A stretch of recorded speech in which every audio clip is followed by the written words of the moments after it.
বুখারীর মধ্যে বর্ণনা এসেছে খাদিজাতুল কুবরা রাদিয়াল্লাহু তাআলা আনহার ইন্তেকাল হয়ে গেছে, গোসল হয়ে গেল।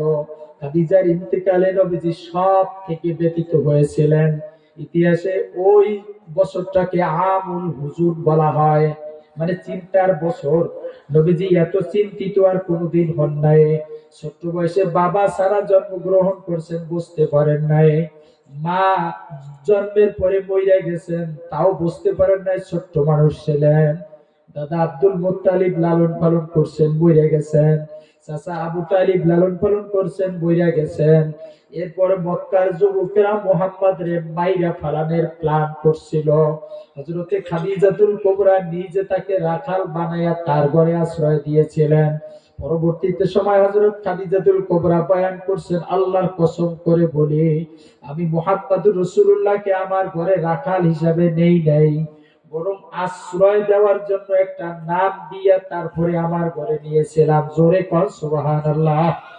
এ মুসলমান ভাইরা, হযরতে খাদিজার ঘরে নবীজি বড় হইলেন। 25 বছর বয়সে খাদিজার সঙ্গে বিয়া হয়েছিল। 40 বছর বয়সে নবুয়তি পেয়েছিলেন। নবীজি নবুয়তি পাওয়ার পর সঙ্গে সঙ্গে খাদিজা নবীর হাতে কালিমা পয়রা মুসলমান হয়ে গেছিলেন। জোরে কোন সুবহানাল্লাহ। খাদিজার ইন্তেকালে নবীজি সব থেকে ভেঙ্গে পড়ছেন, সব থেকে ব্যথিত তিনি। গোসল জানাজা কাফন হয়ে গেলে তাকে কবরে নিয়ে যাওয়া হলো।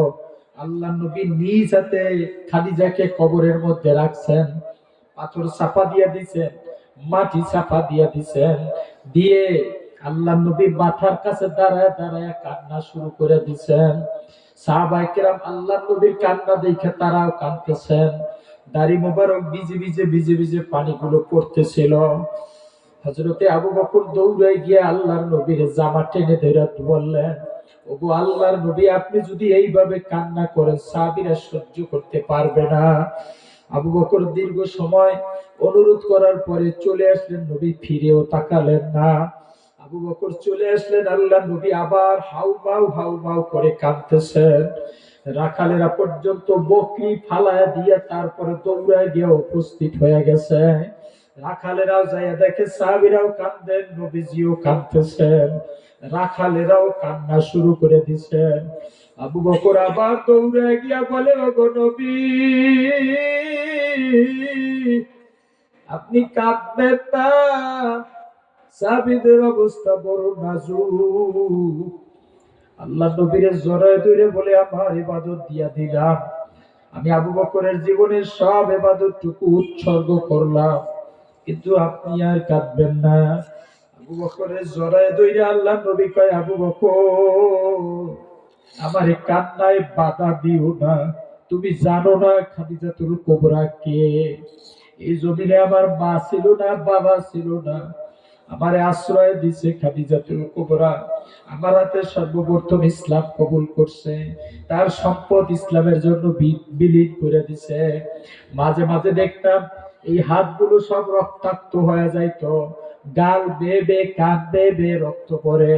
আমি জিজ্ঞেস করতাম খাদিজাতুল কুবরাকে, আপনার গাল বেয়ে বেয়ে কান বেয়ে বেয়ে রক্ত পড়ে কেন? খাদিজা আমাকে বলতো না। অনেক শক্ত করে যখন জিজ্ঞেস করতাম তখন বলতে, মুহাম্মদ রাসূলুল্লাহ রাতের আধারে ওই গুহার মধ্যে পাথরের পথ পাহাড়ের পথ বেয়ে বেয়ে যখন আপনার জন্য খানা দিয়ে আসতে যাইতাম, পাথরের সাথে আঘাত লাগে আমি পুড়ে গেলে কেটে যাইতো।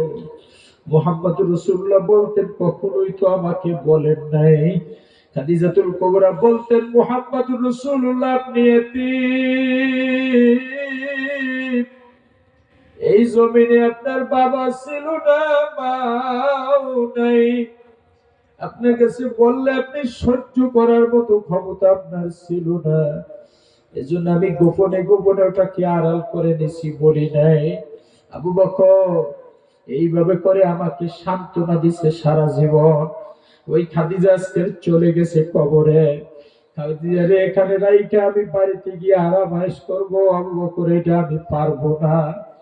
আমি এখানে দাঁড়ায় দাঁড়ায় আরো কাঁদবো, আর খাদিজার জন্য আমি দোয়া করব। খাদিজার প্রশ্ন করা হলে আমি নবী মুহাম্মদ রাসূলুল্লাহ এখানে দাঁড়ায় দাঁড়ায় জবাব দেব। আল্লাহর নবী কাঁদতে, আবু বকর কাঁদতে ব্যর্থ হয়ে চলে গেলেন। আবু বকরের চলে যাওয়ার পরে আল্লাহর নবী আরো জোরে জোরে আওয়াজ দিয়া পাগলের মতো কান্না করে। হযরতে নবী পাকের কান্না দেখে সাহাবায়ে কেরাম পাগলের মতো গড়াগড়ি খায় তুলা পানির মধ্যে কইরা, আর জোরে জোরে কান্না করে।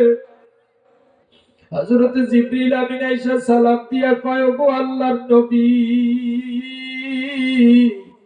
আল্লাহ আপনাকে সালাম করেছেন আর জায়গায় দিয়েছেন, আপনাকে বাড়ি ফেরার অনুমতি দিয়ে দিচ্ছেন, আপনি আর এখানে কাঁদবেন না। আল্লাহ জানায় দিচ্ছেন খাদিজার জীবনের আমলটুকু আমার মাওলার দরবারে কবুল হয়ে গেছে। আল্লাহ আপনাকে জানায় দিচ্ছেন।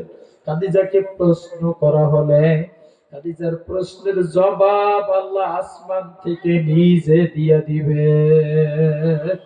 মুসলমান ভাইরা আমার, আল্লাহ রাব্বুল আলামিন এই জন্যই বলেন, ইন্নাল্লাযীনা আমানু ওয়া আমিলুস সালিহাত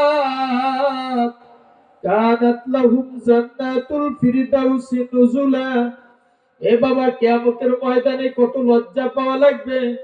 সুলাইমান নবীর লাঠির জন্য জান্নাতের ঘোষণা হয়ে যাবে।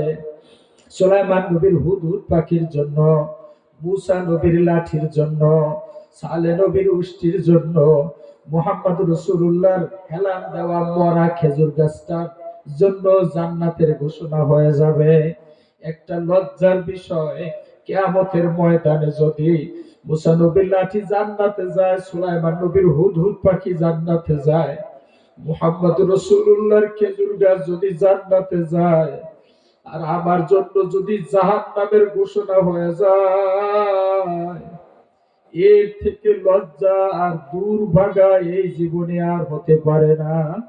এই জন্য আমার মাওলায় বলে, যারা ইসলাম মানছো, যারা কুরআন মানছো, যারা ঈমান কবুল করছো, যারা ভালো কাজ করছো, যারা, তাদের জন্য আমি মাওলার পক্ষ থেকে কমিটমেন্ট, প্রমিস, ওয়াদা, কানাত লাহুম জান্নাতুল ফিরদাউসি নুজুলা। আমি আল্লাহ তাদের জন্য জান্নাতুল ফিরদাউসের মেহমানখানা রেডি করে রাখছি। ঘোষণা কার?